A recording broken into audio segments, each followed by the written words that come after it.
Le 13 novembre, le Parlement européen a adopté le projet de directive dit Omnibus. Il s'agit d'une série de simplifications de textes européens déjà existants. Parmi ces textes, celui sur le devoir de vigilance des grandes entreprises.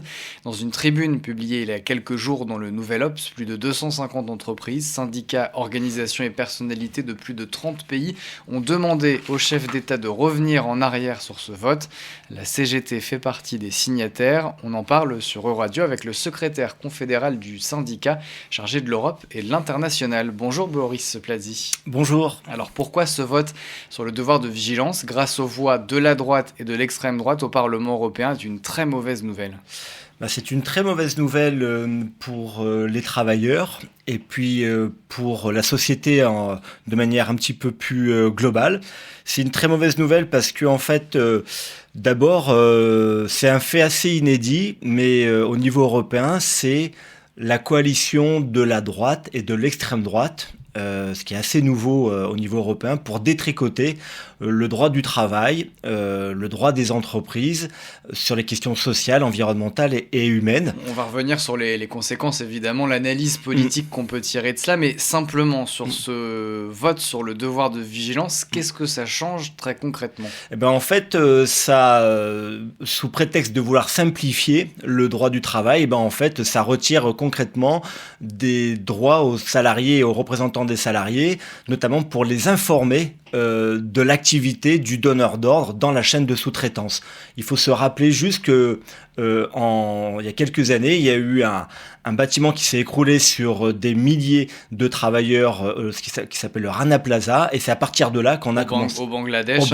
Une usine qui fabriquait notamment des vêtements. Des vêtements pour l'industrie du textile, et notamment les entreprises françaises qui ont pignon sur rue en France. Et c'est de là qu'on a dit que ce n'est plus possible. Il faut que les entreprises donneurs d'ordre, elles aient un niveau d'exigence sur les entreprises sous-traitantes, à la fois sur les conditions sociales, les conditions environnementales et les conditions humaines. Ça veut dire que les salariés de ces grandes entreprises-là ne pourront plus avoir accès à certaines informations qui permettent, j'utilise des guillemets, en quelque sorte de surveiller leur entreprise et ses donneurs d'ordre. Voilà, de surveiller, de tracer, éventuellement même de faire des préconisations pour changer justement les conditions de travail. Et donc en fait, on va rendre encore un peu plus opaque ce type d'informations qui sont, on le voit bien, extrêmement importantes pour justement être vigilant, c'est le terme de la thématique. Donc voilà, ça empêche et ça contraint les organes syndicaux à justement avoir de moins en moins d'informations qui sont extrêmement nécessaires. Parce qu'aujourd'hui, elles ont des difficultés, ces organisations syndicales, dont la CGT, dans les entreprises, à avoir ce type d'informations. Bien sûr, par exemple, en France, les ordonnances Macron, elles ont beaucoup restreint le type d'information justement pour les instances représentatives du personnel et pour les syndicats. Donc nous, c'est quelque chose qu'on dénonce à la CGT. Là, au niveau européen, on avait un outil, un levier justement très important pour l'information des instances représentatives du personnel. C'était un levier. Alors, on ne faisait pas la révolution avec ça, on changeait pas tout, mais c'était en tout cas un levier qui nous permettait d'actionner une espèce de contrainte sur les entreprises en leur disant c'est pas parce qu'on peut être vertueux en France ou dans les pays d'Europe de l'Ouest, les pays occidentaux, c'est parce qu'on est un peu vertueux qu'il faut laisser faire n'importe quoi dans les pays style Europe de l'Est ou dans les pays comme le Bangladesh, l'Inde, la Chine, etc. Dans cette directive Omnibus, il y avait aussi la révision d'un texte sur le reporting des entreprises, c'est-à-dire qu'ils devaient déclarer leur impact justement en termes environnementaux, en termes de droit du travail. Là aussi, ça a été voté par le Parlement européen. Qu'est-ce que vous pensez de cet autre renoncement à travers ce vote ? C'est un renoncement qui tombe en plus mal, si j'allais dire, dans le timing, parce que vient de se tenir la COP de Belém, où il me semble qu'il y a un certain nombre de choses qui ont été dites sur justement le côté néfaste des entreprises, sur l'activité humaine, ce qu'elle peut avoir comme impact sur l'environnement. Donc on est de plus en plus sensibles, les citoyens sont de plus en plus sensibles à cette question-là. Eh bien, la loi sur le reporting, elle vient justement, en quelque sorte, laisser les grandes entreprises, les plus grandes entreprises, hein, pas forcément les petites, mais les plus grandes entreprises continuer à détruire la planète, en tout cas à ne pas se soucier de leur activité comme un élément qui est néfaste à l'environnement. Et ça, c'est relativement grave dans une période comme la nôtre. Pour revenir un petit peu en arrière sur le devoir de vigilance, est-ce qu'il y a des exemples concrets où ce devoir de vigilance il a fonctionné concrètement où une entreprise a renoncé par exemple à travailler avec un donneur d'ordre parce qu'il y avait eu des choses qui ont été remontées? Oui, on a eu quelques exemples, alors assez peu à vrai dire, parce que par exemple la loi sur le devoir de vigilance au niveau européen c'est 2024, donc c'est quelque chose qui est assez restreint, assez récent aussi d'une certaine manière. On a eu un exemple là, assez récemment chez Yves Rocher. Yves Rocher, faisait les cosmétiques. Les cosmétiques, les cosmétiques qui sont bien connus en France parce que c'est un produit quand même qui est important. Je cite une marque, je suis désolé, mais on en citera d'autres. Mais c'est une marque, mais c'est avant tout une entreprise. Mais c'est une entreprise, c'est une entreprise qui faisait travailler une entreprise sous-traitante en Turquie, justement dans les salariés dans des très mauvaises conditions à la fois de travail, des conditions environnementales qui étaient très dégradées, et le devoir de vigilance a été en capacité justement d'empêcher en quelque sorte cette entreprise sous-traitante de continuer à dégrader les conditions de travail des salariés turcs, par exemple. Oui. Vous avez commencé à en parler, Boris Platzi, mais politiquement, selon la CGT, qu'est-ce que ça dit de la situation actuelle en Europe ? En fait, la montée de l'extrême droite en Europe, qui est relativement factuelle, a des conséquences concrètes et très défavorable pour les travailleurs. Comme je l'ai dit au début de mes propos, c'est inédit qu'il y ait ce type de coalition au niveau européen entre la droite et l'extrême droite, sous la pression des lobbies, des entreprises multinationales, notamment celles qui sont les plus polluantes, les entreprises style Total, les entreprises de cette nature-là, sous l'effet aussi de l'ingérence américaine. Parce que Donald Trump y est pour beaucoup, en tout cas l'administration Trump ou les USA, ils sont aussi beaucoup pour cette pression qui a été réalisée sur les parlementaires européens. Et voilà, moi je pense que ça dit quelque chose. La situation politique en Europe révèle aussi que quand c'est l'extrême droite ou les droites extrêmes qui sont au pouvoir, on a concrètement ce type de problématique forte. Il y a eu donc le vote au Parlement européen. Maintenant s'ouvre la phase de négociation qu'on appelle la phase de trilogue entre le Parlement, la Commission et le Conseil. Quels moyens d'action, quels leviers vous pouvez avoir à la CGT et avec les autres syndicats européens pour, faire pencher la balance? En fait, vous l'avez un peu évoqué, mais il y a la tribune qui a été signée par plus de 250 personnes qui viennent du milieu syndical, du milieu associatif, du monde politique, avec des horizons très différents. Donc ça montre aussi un petit peu le côté pluraliste de cette question-là. Donc il y a cette forme de pression qui est exercée. Il y a la pression syndicale. Donc nous, en France, avec les autres syndicats français, on veut demander au gouvernement français de ne surtout pas avoir la main qui tremble et de ne surtout pas laisser faire. Donc que la France, elle pèse de tout son poids, d'autant plus qu'elle a été un petit peu pionnière.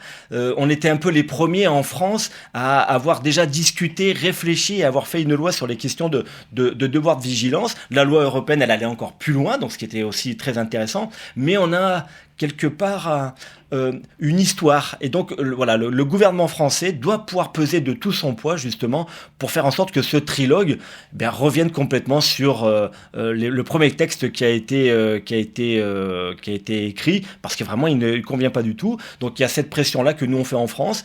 Il y a la Confédération européenne des syndicats, à laquelle la CGT est affiliée, et puis une bonne partie des autres syndicats français. Au niveau européen, là aussi, on veut faire pression parce que c'est justement c'est la bonne échelle en quelque sorte pour faire pression. Et le syndicalisme européen, en tout cas, va engager un maximum de pression sur le Parlement européen et sur le trilogue d'une certaine manière. Oui. L'Europe doit mieux prendre en compte les droits des travailleurs, c'est ce que demande la CGT qui vient de dénoncer un recul sur le devoir de vigilance des grandes entreprises. Mais ce n'est pas le seul combat européen du syndicat, on en parle sur Euradio avec Boris Platzi, secrétaire confédéral de la CGT, chargé de l'Europe et de l'international. Alors un des autres grands combats de la CGT et de la Confédération européenne des syndicats dont vous faites partie, c'est le salaire minimum européen. Il y a une directive entrée en vigueur en 2022 mais qui peine aujourd'hui à s'appliquer. Pour quelle raison, Boris Platzi ? Eh bien, elle peine à s'appliquer à notre grand désarroi parce que le mouvement syndical européen et la CGT en l'occurrence, on a beaucoup pesé de tout notre poids en quelque sorte pour faire en sorte que cette directive elle voit le jour. Pour justement lutter contre le dumping social, lutter contre la mise en concurrence des travailleurs à l'échelle européenne. C'est l'un des premiers lieux de mise en concurrence des travailleurs et de délocalisation, par exemple. Donc on peine à la faire vivre. Elle rencontre pas mal d'embûches cette directive sur le salaire minimum. D'abord, il y a un État, le Danemark, qui a tout fait pour freiner justement cette application. Et qui occupe actuellement d'ailleurs la présidence du Conseil. Absolument, donc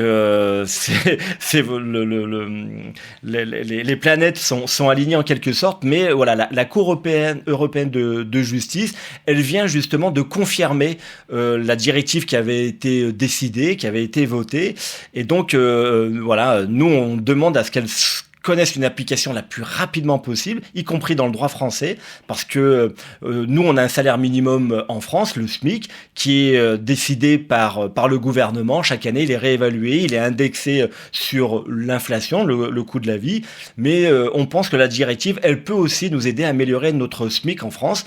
Par exemple, pour donner un exemple concret, le SMIC, chaque année en France, il est décidé en quelque sorte à la suite de préconisations qui sont effectuées par un groupe d'experts qui se réunit chaque année.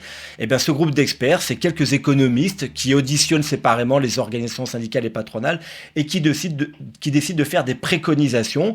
Et dans 99,9%, donc ça fait beaucoup, les préconisations, c'est de dire il faut surtout pas augmenter le SMIC plus que l'inflation. Et bien si par exemple on avait un groupe d'experts composé de syndicats, à l'intérieur, de patrons, à l'intérieur, on n'est pas opposé, et bien peut-être que ça serait un petit peu plus réaliste, et puis on pourrait écouter un peu toutes les versions, et peut-être qu'on aurait un SMIC qui serait un peu plus évolué. Donc on compte beaucoup pour l'application de cette directive dans le droit européen, et puis surtout en France. Même si vous dénoncez régulièrement dans votre communication sur le sujet le fait que ça pourrait, ce salaire minimum européen, tirer vers le bas les pays qui aujourd'hui ont des salaires minimums corrects. Vous avez toujours cette crainte ? Bien sûr, on a toujours cette crainte. Alors, ce qui a l'avantage, c'est que on a à l'intérieur de la directive une clause de non-régression. C'est-à-dire qu'on ne pourrait pas baisser le salaire minimum si éventuellement les calculs qui sont faits au niveau européen sont plus défavorables que dans un pays. Donc voilà, c'est en ça que cette directive, elle est très importante, et puis elle est ambitieuse, et elle est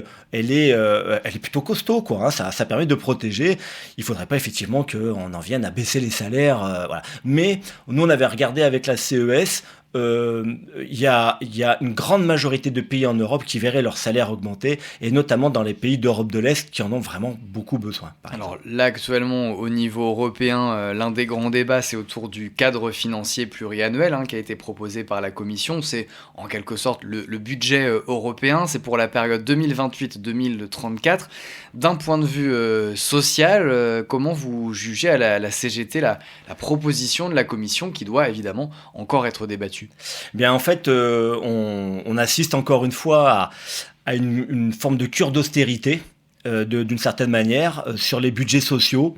On est, comme au niveau français, tous les moyens sont bons pour restreindre les droits des travailleurs, pour asphyxier, pour surtout dédouaner ceux qui ont le plus de moyens, ceux qui ont le plus de richesses, de la mutualisation, de la solidarité qui peut être à la fois à l'échelle nationale mais aussi européenne. Nous, en tout cas, on veut que ce cadre pluriannuel, là, ce budget européen en quelque sorte, eh bien, il tienne compte d'un certain nombre de situations. Je crois que on n'est pas revenu de manière globale en Europe à une situation sociale celle qu'on connaissait avant la période Covid. On continue encore à traîner un certain nombre de cette queue de comète de la période Covid. Et au contraire, nous, on considère qu'on a besoin d'un budget qui nous permette de travailler l'avenir sur la question sociale, mais aussi un budget qui soit un peu ambitieux sur la question d'investissement. On voit que l'Europe, elle est en train d'être asphyxiée, à la fois par les affaires des droits douaniers avec les USA. On est asphyxié par ça, on est asphyxié par aussi les accords de concurrence, en tout cas les accords de libre-échange, entre l'Europe et puis l'Amérique du Sud, par exemple. Enfin voilà, tout ça pour dire que on a besoin de budgets qui dopent la croissance, qui dopent l'économie, qui investissent. Et aujourd'hui, en tout cas, dans le budget qui est un peu discuté au niveau européen, on n'en voit pas beaucoup la couleur. Vous avez parlé de l'accord entre l'Union européenne et le Mercosur qui peut-être sera conclu ou non à la mi-décembre. La CGT s'y oppose à cet accord de libre-échange. On parle beaucoup des conséquences pour les agriculteurs, mais quelles seraient d'après vous les conséquences pour les salariés français, par exemple, de manière générale, les salariés européens? C'est encore une fois, nous, on est plutôt opposés aux accords de libre-échange. On parle plutôt d'accords de coopération entre les travailleurs, entre les peuples. Et en règle générale, là, quand on regarde ces quelques dernières années, les accords de libre-échange ont été des accords qui ont justement permis de tirer les droits vers le bas, les droits sociaux, les droits environnementaux. Et nous, au contraire, on pense qu'on doit plutôt avoir un système de tirer les droits vers le haut. Et c'est plutôt valable pour le monde paysan, mais ça l'est aussi pour les gens, les travailleurs dans l'industrie agroalimentaire, par exemple, dans l'industrie automobile d'une certaine manière aussi, parce que il y avait eu une espèce de mot d'ordre du bœuf contre des voitures. Enfin voilà. Et en fait, il y a une espèce de monnaie d'échange, une espèce de moyens de pression qui sont faits sur les travailleurs. Nous, on parle plutôt de coopération plutôt que d'accords de libre-échange qui viennent quand même, de manière générale, détricoter le droit social et le droit environnemental. Et aujourd'hui, le droit environnemental est quand même au cœur, me semble-t-il, des questions que se posent les travailleurs. On a beaucoup parlé d'économie, de social, Boris Plazzi, mais l'Europe, en ce moment, elle a aussi le regard tourné vers l'Ukraine, qui est toujours sous l'invasion russe depuis février 2022. Est-ce que les syndicats peuvent jouer un rôle dans ce qu'on appellerait un processus de paix? Oui, absolument. Les syndicats... Alors nous on le fait en France, y compris en intersyndical avec tous les syndicats en France, régulièrement on s'exprime. Et puis le syndicalisme européen, bien entendu, on appelle vraiment de tous nos voeux à un cessez-le-feu entre l'Ukraine et puis la Russie, à une paix juste et durable entre ces deux populations. Il faut impérativement que l'agresseur, qui est en l'occurrence la Russie, se retire d'Ukraine. Il faut impérativement obtenir un accord de paix par le dialogue. Nous, ce qu'on regarde, c'est que on a l'impression que pour l'instant, les Ukrainiens, dans les discussions qui sont en cours, les Ukrainiens sont plutôt relayés au second plan. Et ça, c'est pas bon du tout. Il y a quelque chose qui se discute entre la Russie de Poutine et puis les États-Unis de Trump. Et on sait que c'est un petit peu les mauvais jeux de mots, les montagnes russes à chaque fois. Je suis désolé pour le mauvais jeu de mots. Mais en tout cas, voilà, nous, on est en contact avec les syndicats ukrainiens très régulièrement. Et en fait, eux, ce qu'ils demandent, c'est l'arrêt de la guerre, bien entendu, mais c'est que l'Europe fasse pression sur la Russie, de la pression économique. Voilà, je pense qu'il faut certainement cesser toute activité, tout échange commercial, économique avec la Russie. Si on veut vraiment taper au porte-monnaie, d'une certaine manière, il faut que l'Europe elle soit en capacité justement de contraindre l'économie russe qui, pour l'instant, se porte trop bien et puis qui continue cette guerre qui a beaucoup trop duré. Ouais. Vous avez parlé de contacts avec les syndicats ukrainiens. Est-ce que vous avez des contacts aussi avec des camarades syndicalistes en Russie? Oui, absolument. Il y a un syndicat en Russie avec lequel on est en contact, qui s'appelle la KTR, qui prône vraiment l'arrêt de la guerre, le cessez-le-feu. C'est très difficile pour eux. Dans la Russie de Poutine, un syndicat qui s'oppose d'une certaine manière à Vladimir Poutine et puis à son impérialisme, hein, parce que c'est un impérialiste, il colonise, c'est vraiment très difficile, mais en tout cas, moi, on les soutient, on leur tire notre chapeau parce qu'ils font un travail dans des conditions très difficiles, ils sont régulièrement inquiétés par les autorités russes, et en tout cas, voilà, il y a aussi un syndicat russe qui se bat pour le progrès, il se bat pour la paix entre Ukrainiens et Russes, et vous avez raison de le signaler, c'est quelque chose d'important, oui. Il y a donc une coopération entre syndicats européens, y compris syndicats ukrainiens et russes, on l'a bien compris. Oui. Boris Plazzi, je rappelle que vous êtes le secrétaire confédéral de la CGT chargé de l'Europe et de l'international. Merci beaucoup d'avoir été l'invité de Radio. Je vous en prie, merci beaucoup à vous.